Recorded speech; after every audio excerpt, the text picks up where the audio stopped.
What do you guys think about this? The United States of Africa. So I say this because if you've been paying attention recently to all the Pan-African speak, all the the stuff that's made by um, Pan-African enthusiasts and advocates and activists for the joining Africa together and being more unified and working better together.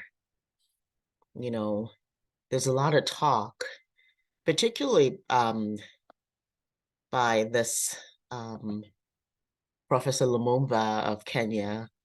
I'm gonna share my screen here so you can see him. Um, and he um, primarily talks about um, all the benefits and everything that we could gain, how Africa would be better together. And it's not the only one, but he does it almost all the time. So um, it's it's really interesting, and all the advantages that could come from it. Do you think that it has advantages, and what do you think those are? And so what are the challenges? What are the disadvantages? A lot of it is because we're just growing and um and Africa is still behind in just really getting its economics right in a lot of countries. And the individual countries, we just still have a certain amount of difficulty with just um moving things along, and it just seems that we're behind. And what can we do about it? You know, I mean, it's kind of evident to everybody. So it just becomes like the question of who's going to do, what's going to be done about it? What are all the things that can make it better? It seems that as individual countries, it's more difficult. It's more difficult as individual countries working with the West, because they can just sort of, pick each one apart and pick how they deal with each one and all that. So it seems that there's a lot of advantage to um, growing together and learning to do that. And I say learning because it is learning. Africans have to learn to do that. Um, the way in which the countries have been sort of uh, divided up over through the colonial era and whatever, and so forth. It's almost like um there was no incentive and there's no opportunity to get to know one another. I mean, now there is, and there's more of that, but for a long time there wasn't. And there wasn't even a search for it. It was all, we looked outward mostly. Like everything we did with business and everything looked toward the West, and aid and trade and whatever, as opposed to looking amongst, the countries that are right there. And the COVID era really just like the COVID period really just shows how um just the inefficiencies of that, and how much more efficient it could be if the supply chains and were just closer, and if we could benefit from the countries that are right next to us, and grow with them and grow them, help them grow and grow with them, and trade together. And because the distance of getting food supplies and everything else we need that are like an urgent necessity, that are basic necessities of life, of our sustenance, would become more readily available to us, and we would have to wait for the war in Ukraine to end, and we would have to wait for um the COVID period to be over, for ships to start moving again, for planes to start, just whatever the problem is. So the reality of that, the reality of the efficacies, the efficiencies, the usefulness of that is more evident now. And since, and I'm glad that we're, that the writings are that we're seeing that, and that there's proactiveness about that. Although proactiveness is not everywhere. So if you talk to politicians or people in government in Nigeria, for example, they're not thinking about any of that. I don't really hear that in their audience, in their that kind of conversation. But if you listen to like Ruto, the president of Kenya, or like other Kenyan scholars, or former statesmen, or whatever, or Ghanaians, or other people, you hear that, but you don't, which is fine, because if the East Africans get it right first, then they get it right, and then and everybody else can follow and learn. So it doesn't really matter who's doing it. It's better than somebody's doing it, and that some amount of people are doing it, than than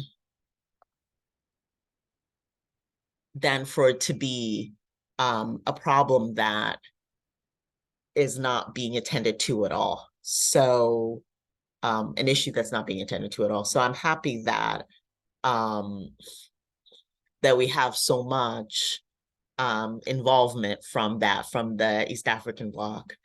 And hey, if they unite, maybe the rest of us can join. So I'm all for this. I'm excited about that. I'm excited um, that the voices that are speaking to it, that are doing what are there.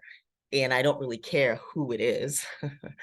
If there's not a lot of Nigerians, or our current or former statesmen or aspiring politicians who care, well, then they don't care. Or I mean, it's not that they don't care. It's just not as the forefront of their mind as much as which is fine. I mean, Nigeria is a big country and it has many of its own internal, and that's fine. So yeah, it's very, very I like to hear how thoughtful Lumumba is on this subject, because he's a great leader, and he has so much insight, and he knows so much, and he's seen so much. So it's always useful to hear him just like reflect on what to do. And then, of course, soon after, a lot of others just they vibe off of that, and that's good.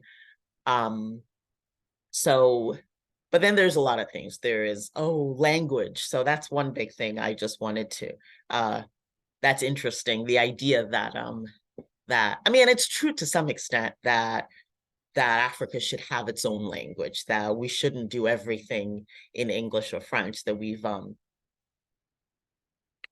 given into that's one of the focuses of unification, should be that. It's interesting because but I mean, but nothing, I agree. However, um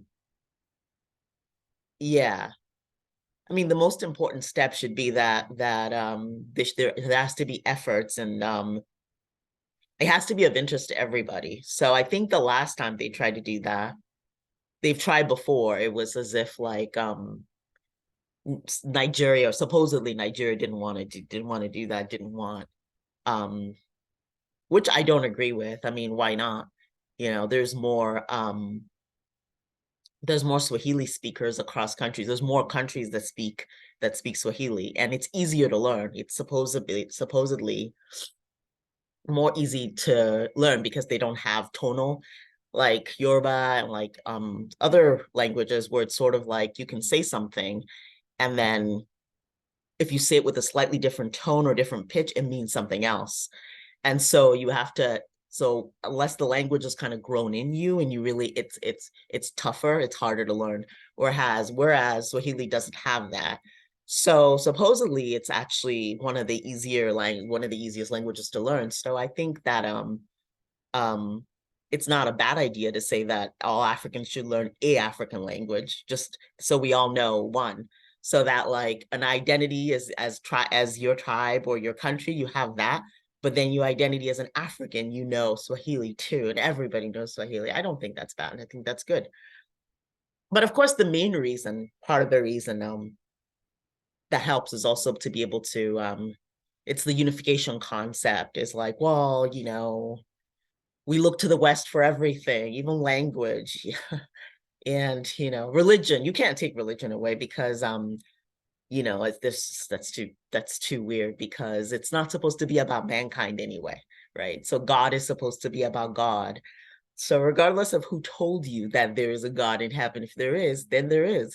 So you can't say that because I'm just gonna leave that alone. But that's a different one, and that's a more complicated one um because it's not supposed to be about something that is a human that is living. So how can you turn it into a contest among human beings? It's just not on that level.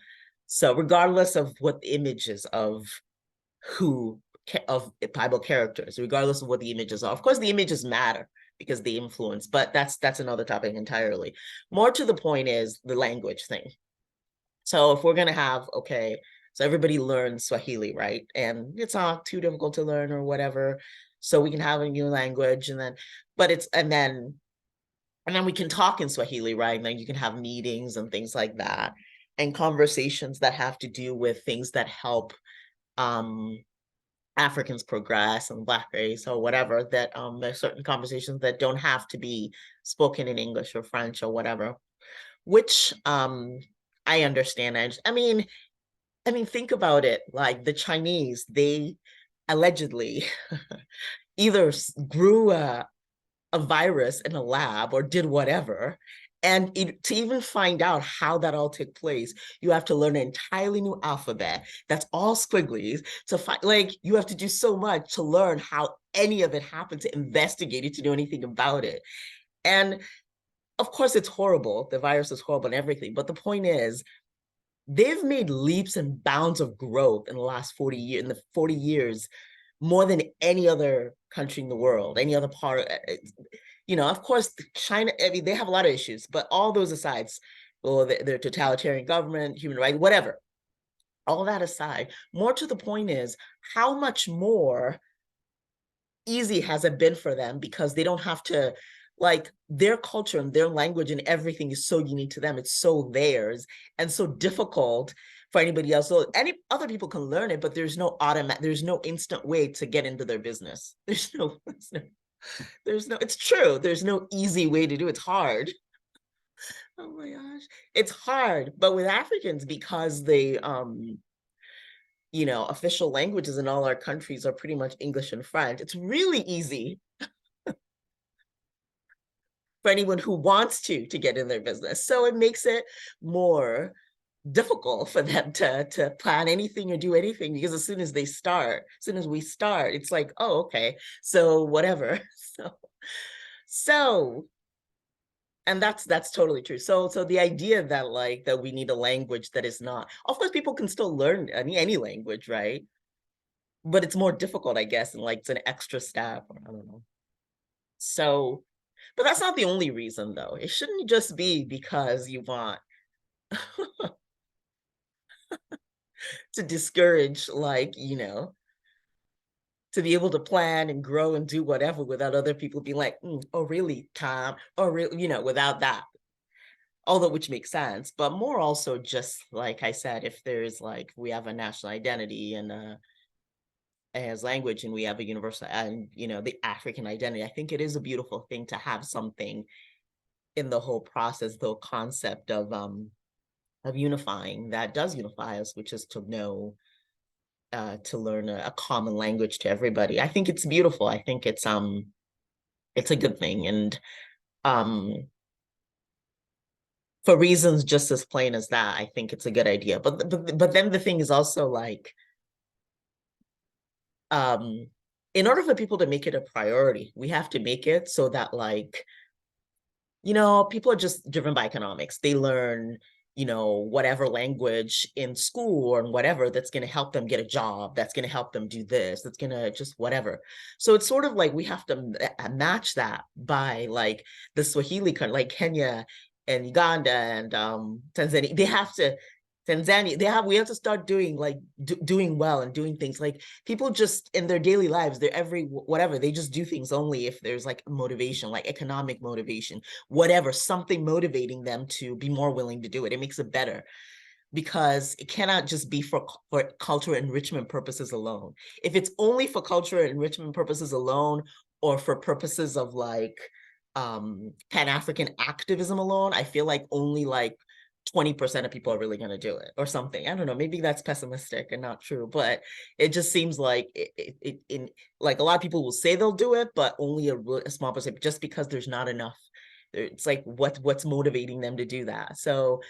But if um it's like a really lucrative thing to do for whatever reason, it's somehow lucrative, like you know I don't know, stuff. Nairobi in Kenya is doing exciting things, and so is like all the real Swahili speaking places.